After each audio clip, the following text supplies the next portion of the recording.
offense has to be as potent as possible.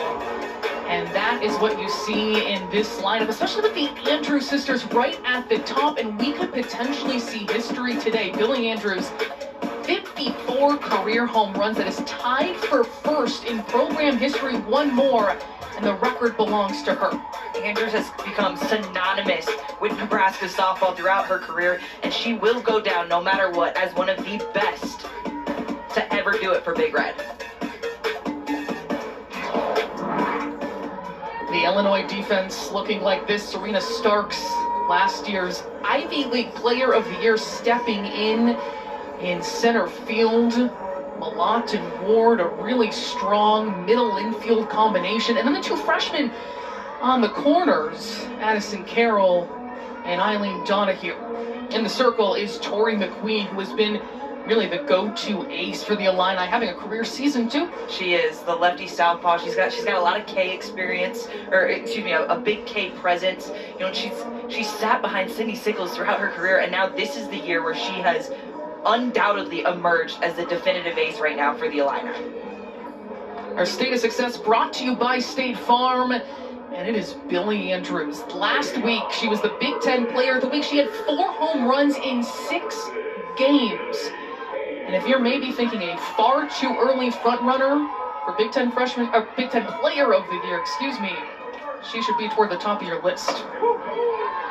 I just feel like she's in a league of her own right now, and she has just continued to get better. You know, she had a decent freshman year. She was very strong, really came alive in that sophomore campaign, but her junior and senior year, I mean, she's just really taken it up a notch. That's when she pops up deep into right field, and that will land!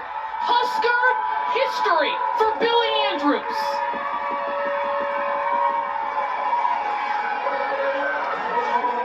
The second pitch she sees out of the yard. You called it, Sloan. You said we could literally see history on the first pitch.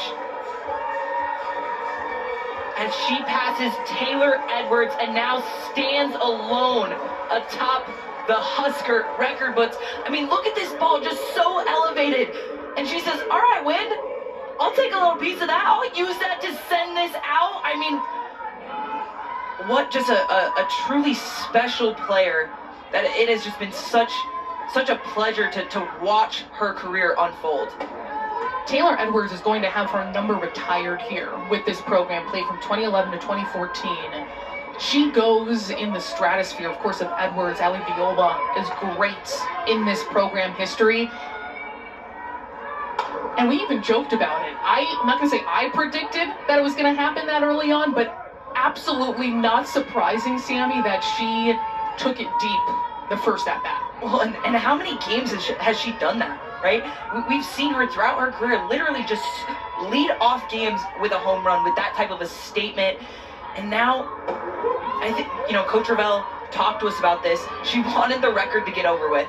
Get the monkey off your back. Let's continue to play again. And Andrews left no time between those, right? And wow. Went over on Wednesday, and you just had a feeling that wasn't going to stay the case for long. Yeah, that ended her 23 straight reached base streak, going 0 for 4 against Nebraska Omaha in their 5-2 loss. But this is history for a player whose name is written all over these record books. She's also now tied for 8th in Big Ten history. And of course, you can do the math, say what she's on pace for, potentially could have 65 by the end of this year, be 3rd all-time, threaten the single season record. And she absolutely has the ability to threaten even more of those. Her sister Brooke Andrews at the plate.